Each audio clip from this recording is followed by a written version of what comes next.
तुम्ही देखील पालकमंत्री राहिलात पुणे शहराचं, कशा पद्धतीने हे मी पालकमंत्री असतानाही अगदी ह्या प्रकारच्या पण नाही, पण ज्याच्याबद्दल सगळेजण चिंता करतील अशा घटना घडल्याच नाहीत. म्हणजे घडल्या आहेत तर तुम्हाला आठवत नाही, तुम्हालाही आठवत नाहीत, घडल्याच नाही असा दावा करता येत नाही ना. पुण्याची लोकसंख्या एक काळ 14 लाख होती, ती करता 70 लाख झाली. ती काही नॅचरल ग्रोथ नाही आहे. तर मोठ्या प्रमाणावर उद्योगामुळे, शिक्षणामुळे, हॉस्पिटल चांगली झाल्यामुळे, इंडस्ट्री वाढल्यामुळे ही गर्दी वाढत चालली. अजितदादा पुण्याचे पालकमंत्री झाल्यापासून अनेक बेकायदेशीर धंद्याला चाप त्या ठिकाणी बसलेला आहे.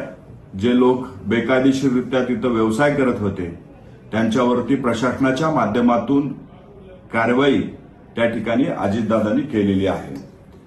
अजितदादानं खरं पाहिलं तर पुण्याचं पालकत्व हे सिद्ध केलेलं आहे.